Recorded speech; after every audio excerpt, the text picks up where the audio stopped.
Hi, my name is Chris McAllister. Welcome to the SightShift podcast. If you've ever found yourself in that tense place of leadership where big goals collide with deep conviction, there's an old word for that.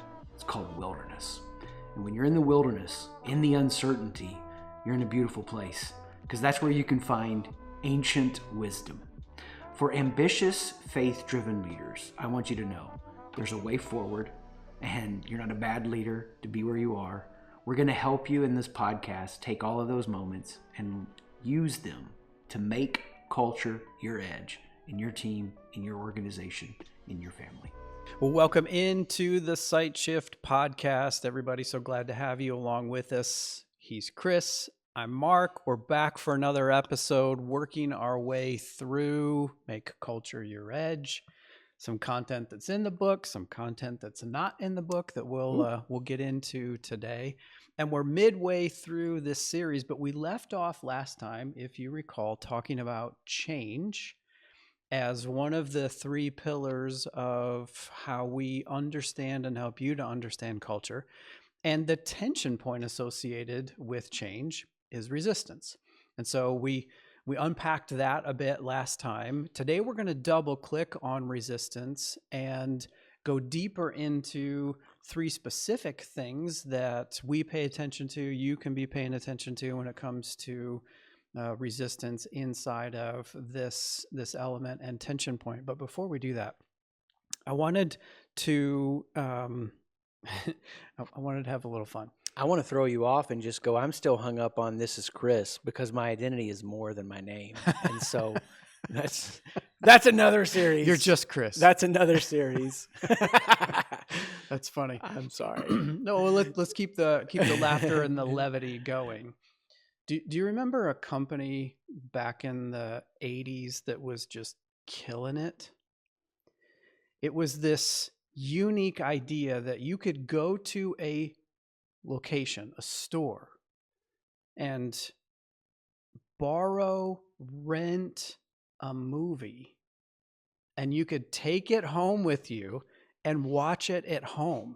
Yeah. And the idea was this blockbuster, wink, wink, idea that we could watch theater quality type of productions at home with just a couple bucks and a couple of nights. Remember that? Remember that company? Yeah. And can I give a 40-second thing to bring in all the Gen Zers? Sure. I'm rewatching Stranger Things with two of my kids as we get ready for the new season because it's going to be huge. And two of them work at a video store. Oh my gosh. And one of them is constantly, like, in some of the scenes, putting movies behind the box. And I worked at a video store. So I'm like telling my kids, like, I did that. And like, it doesn't even make sense to them that that's a that. Right. Like, Exactly. we just stream everything. Exactly. So roll back before there was streaming. Yeah. Even really before DVDs were a thing. And that was a whole thing, right? Yeah. Which platform is going to win out in the DVD war for the standard operating platform for discs? Imagine a conversation in the leadership room of Blockbuster when this little upstart, this no-name, this irritant called Netflix pops on the scene, and they're talking about Netflix in their conversation. They're talking about Netflix in their decision-making, in their strategy. It fits so much. Right. Yeah, so, I get it. Right, you see where this is. Yeah. You see where this is going. Imagine the conversations. Yeah.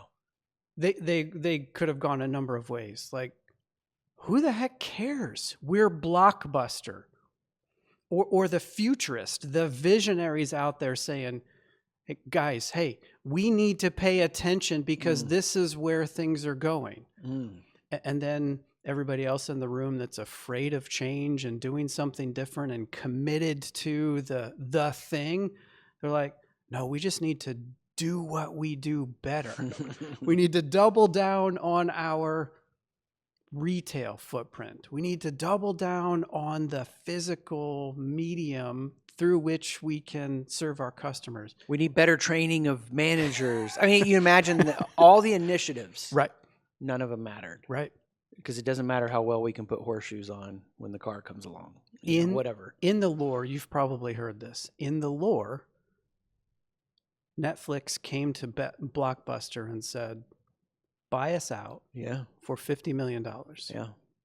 I just checked a few minutes ago before we hit play on this episode. Because we deal in truth on this podcast. We don't do AI rumors.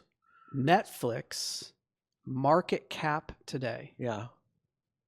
Roughly 470 billion. Billion. I don't want to be that guy at 3:30 a.m. who wakes up and he's had a little too much bourbon and a little too much steak, and he's like, I'm the one that said we shouldn't buy him in the meeting. You can imagine that it, was though, me. Right? You can imagine it. Oh, and so, like, as we talk about change, we can look back on things like this. Blockbuster as an example. Kodak is another example, you know, from back in even prior to Blockbuster. We don't have to go down that path. The other one that came to mind, because you and I riffed on this back when the Netflix show came out about Uber, but the whole story of Uber and how they managed change or how they didn't manage change, how they looked the other way because they were so focused on a goal and they left things undone. Like there's so many examples. And ultimately we're so stuck, and it's what the customer loves. That's what's gonna, customer would rather have a car. The customer would rather have easy camera. Yeah. Well, I'm just curious, this is totally off, but I just want to know, what was the first show you binge watched when you could order Netflix DVDs? Ooh. Do you remember? So I never did the physical DVD thing. Got it. It was too much of a tightwad, and I'm not an early adopter for technology. Yeah. Streaming though, yeah. Like once we went to streaming, it was probably a Star Trek show. Oh yeah, I was just curious. You're totally gonna find. So for us, it was The Office. So I stopped going and renting movies on the weekend, and the kids were little. They had DVDs that my mom would buy, grandma.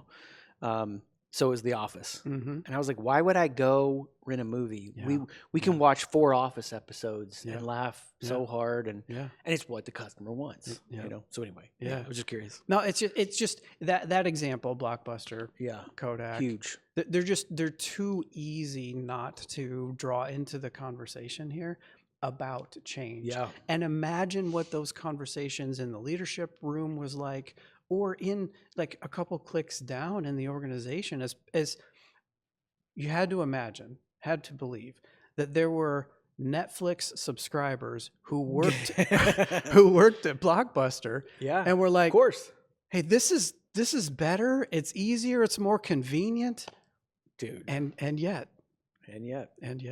ooh. Yeah.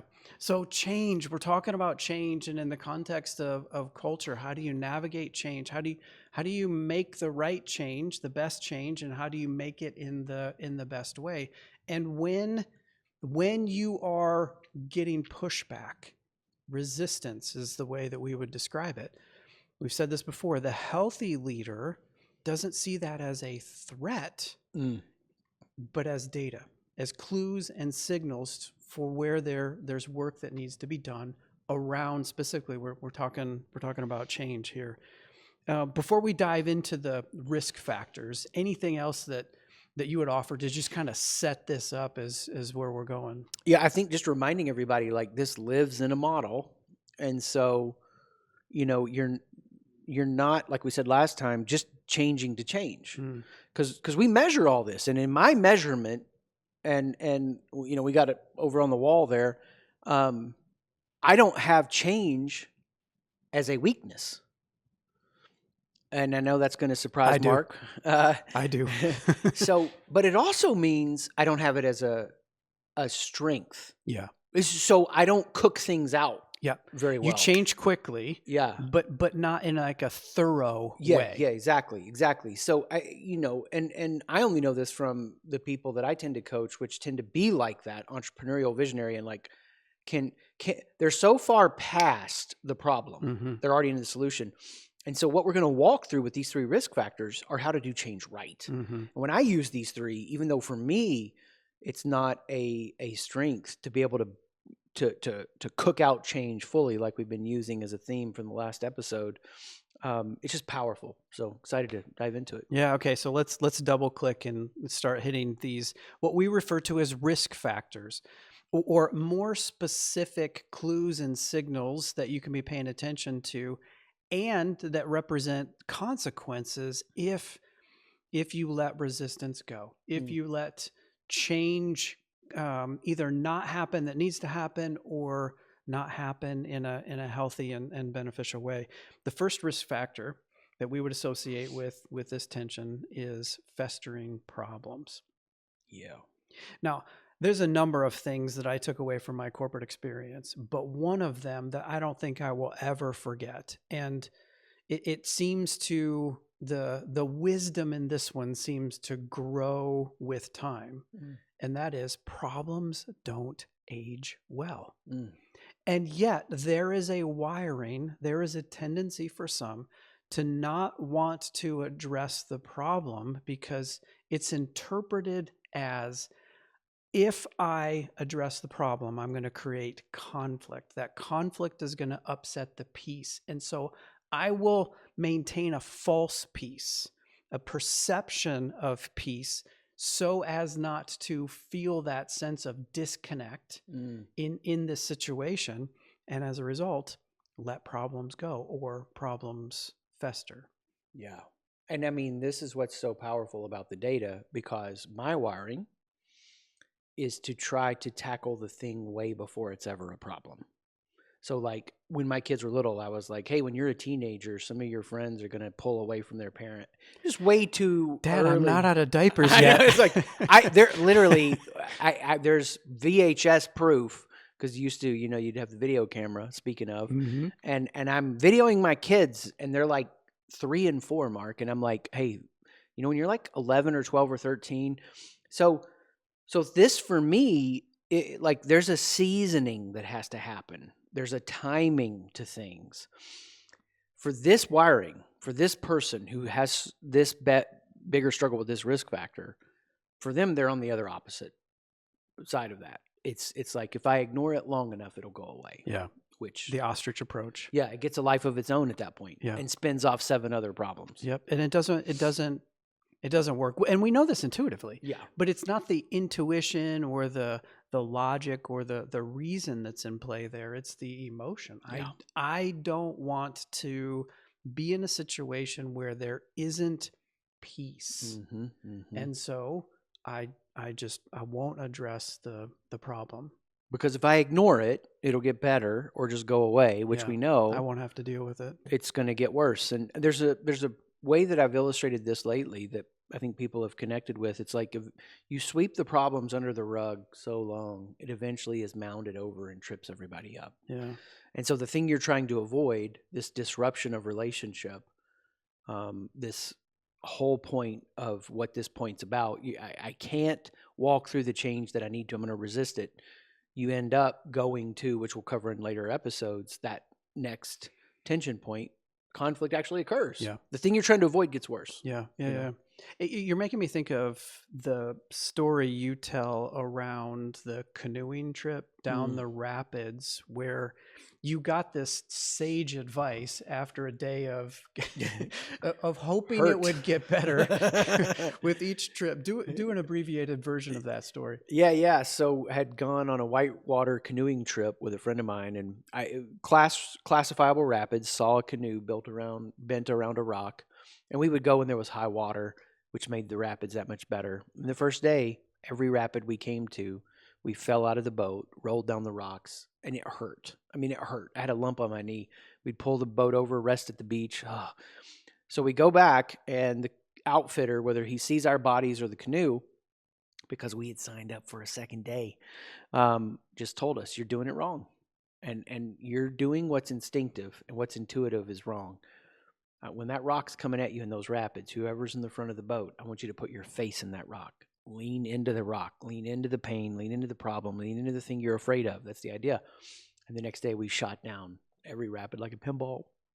It was truly so much fun. I mean, it was incredible fun because we knew what to do.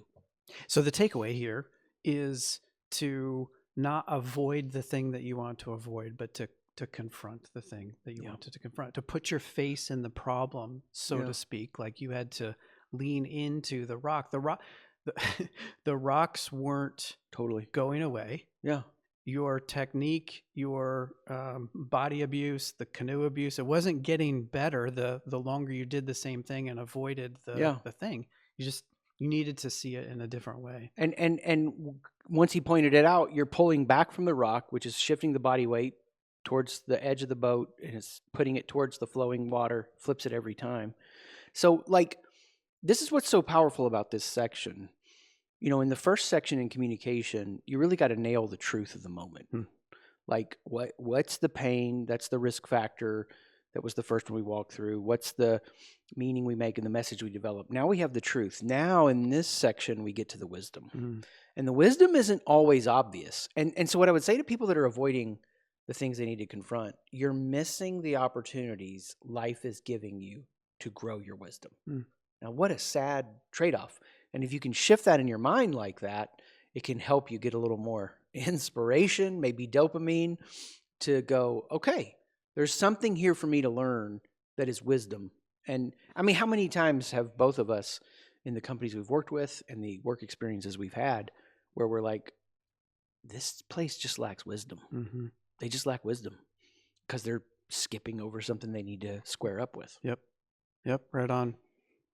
So that's a great segue for the second risk factor in this section.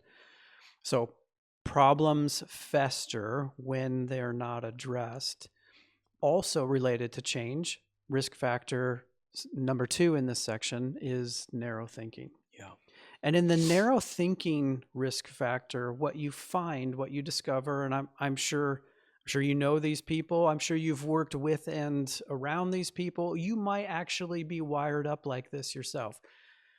But in the narrow thinking risk factor, there tends to be this judgment to binary thinking, an either or, which means adaptability is hard, flexibility is hard. There's a rigidity in their position. And there are times when rigidity is a strength and a benefit.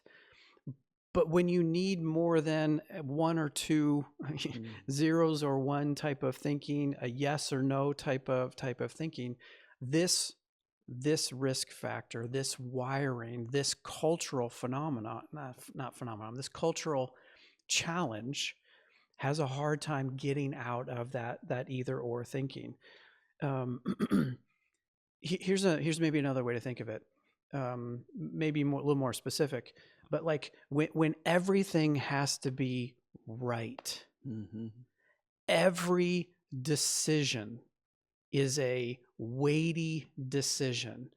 And it's that mindset, that perspective of there's either right or wrong here, and the compulsion and then the temptation is to believe I gotta get everything right. So I have to wrestle this to the exact right answer. Which is exhausting. It's exhausting. And impossible. Yeah. Life has so many complexities and variabilities, and you know, what's so powerful about this is if you really grasp this risk factor, then you start to adopt this approach that's like, no, how do I get out of this either or binary thinking into this wisdom, this third way, which is how I make the decision right.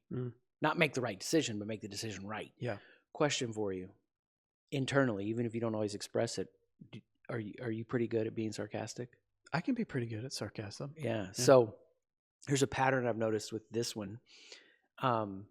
They're good at sarcasm. Takes me back to my middle school days. Yeah. Well, here's the idea. Like when you see the moment for what it is, with this risk factor, you and we've used this language already. You get on this high horse, you're the critic, right? That's the validation identity. So then you can be this moral crusader for whatever the issue is. And there's a right and a wrong. And so we miss the wisdom, we miss the gray. And then as we do that, we end up showing what I've seen is either anger, you're not living up to the standards, anger at yourself and anger at others. Of course. And then sarcasm. Now, I hear people beat themselves up or others for sarcasm. if I hear a sarcastic, now I'm going to bust sarcastic jokes all the time. And Mark's heard these. True. And it's a fun way of having good culture. But if I'm in a meeting and I hear somebody make a sarcastic comment, I'm not afraid of that comment. I don't feel that comment as a threat. Instead, what I'm going is immediately, they've just given truth. Now, if I was coaching that individual leader at a high executive capacity, hey, sarcasm is a terrible ending point. It's a great beginning point because you see the moment and you see the right and wrong of it. But real leadership is getting beyond that to the ending point, which is, okay, so that is reality, but how do we create wisdom, innovative thinking, wisdom, developing that wisdom? We're not narrow in this moment. Exactly. Yeah. So I think, if you're out there and you're leading a team, you watch for these moments because these moments are continually presenting themselves. But for most of us, they just fly right by, and then we miss, what we need to break through together as a team. Yeah. Right on. Okay, so risk factor now, number 3. Still within the change element and double clicking on resistance, the third risk factor that we see and we pay attention to and encourage you to be paying attention to, because if you don't, it's going to lead to, and that in this situation is amplified stress. And the wiring around here, around this one, as you know, is not just everything's got to be classified as right, but it's like this execution of perfection. And we lose, somewhere along the way, we lose the goal of excellence, and it becomes this unrealistic standard of perfection. And so the stress of trying to be perfect is amplified, as you can imagine, when the leader is really imposing this on the organization, or when the organization feels like that standard is perfection. And when perfection is not met and mistakes happen, then the stress is amplified even further because we didn't live up to this unrealistic standard. Now, we get the freedom, I guess, to play in a space where perfection is not required. We don't fly planes, and we don't create nuclear power plants. So hear me and hear us as saying, not that perfection in some situations isn't the goal. We're not surgeons. There are life and death type of situations. We don't have the responsibility to play in those situations. But there is this sense of everything always has to be perfect for the leader wired up this way, or the culture exhibiting this sense of amplified stress. And it is not a peaceful situation to be in. It is not a comfortable, relaxed situation. And it also misses the reality that in most situations, growth happens by mistakes and failures, so to speak, along the way. Yeah. I mean, SpaceX exists and is doing what it's doing because it blew up rockets. And so even in the places where we have to do extremely perfect work, you're still mistaking your way to the future. And what's so powerful about what you're saying here is, when you can release that control, then the shift occurs. Now, if somebody's really upset and you tell them, hey, calm down, how's that work? Right? So you don't say to a person that is swallowed up in this risk factor, hey, stop being a control freak, release control. That's nothing that is going to be helpful. Instead it is, no, get beyond, if you let go of the control, how do people grow and learn? How do you grow and learn? Like, that's the shift that occurs here. And what's happening for so many people that are swallowed up in this risk factor is they can't move from that innovative third solution into applying it because they swoop in with all of this energy and amplify the anxiety of everyone around them, rather than going, here's the objective, here's what we've got to figure out, here's where we've got to grow. And that growth in our terms, the way we're thinking about it, is your leadership capacity, your mindset, how you show up, how you walk through addressing problems, creative thinking into a place that I can go, all right, my kids could not drive cars if they didn't first ride bikes, right? I mean, not that they had to ride bikes before, but it's been a continued progression. Exactly, progression. Yeah. It's a progression. And I would say most leaders, they are thinking on-off switch, not progressively, about how their leadership teams are growing and developing. And if you're leading a large team, that's not an on-off switch. You probably face a need for more leaders than you have. And you will hire some of them in. But even they need to grow. But for sure, the people you have to grow. And if you're hyper-controlling, you're robbing them of that growth. Yeah. You know, we, in our conversations, in our work with organizations and individual leaders, we definitely have a bias in focusing on the dark side because that's really where these risk factors show up. That's where the problems occur. That's where the damage is done. That's what gets in the way. But it's probably worth bringing out the light side of these two, because it's always there. So we're talking about change. We've said it's doing the correct things in the correct way. And what you have in this wiring, when you can get past the risk factor or the fear that's holding folks back, is someone who's able to stand in the problem in a resilient and a sturdy way and not look away. I love that. Someone who's able to see the rightness and the best way to go about the executing of the change, and in a healthy way find the third way, not just the A or the B, but find the synthesis and make it C.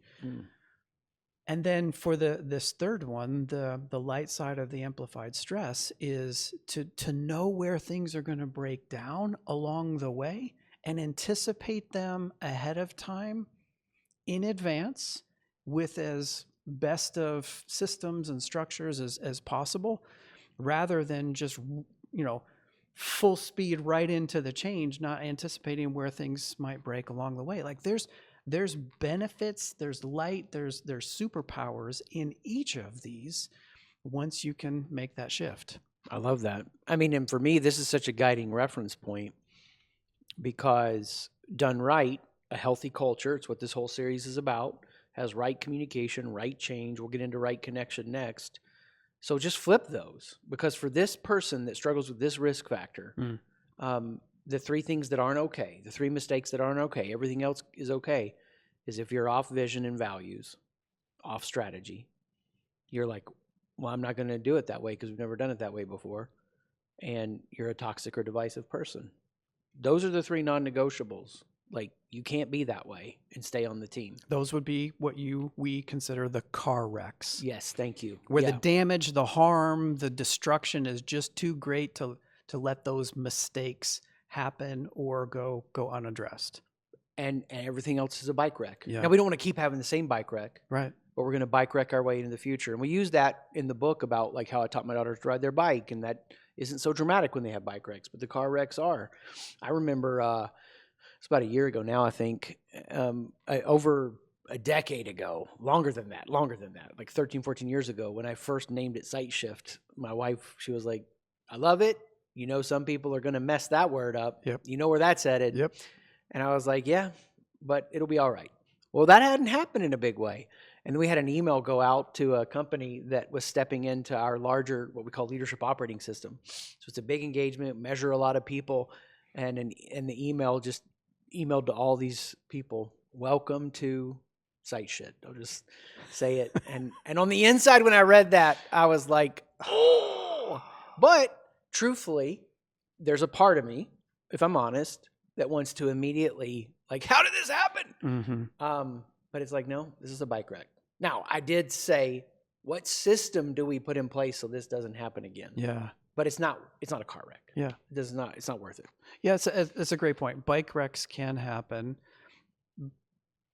but they do need to be examined and evaluated so that they don't happen again. Yeah. It's the car wrecks that we want to put guardrails in place so that they don't happen. Bingo. And inevitably they will, because people are people. Yeah. Yeah. And they need they have a higher standard, higher the consequences of a car wreck are much greater. It's why my monthly car insurance with 3 kid drivers and 2 car wrecks is so high. Tell me about it. There's a price to be paid, and I know you feel that. Right, real time. Okay, so recap once again. We're in change. The tension point is resistance. The 3 risk factors are problems fester, narrow thinking, amplified stress. I like the way you were talking about it. Reframing all of that is each of these 3 has a positive that you can tap into to identify the thing that needs to be changed, to get to the best solution, and then to execute it with some excellence.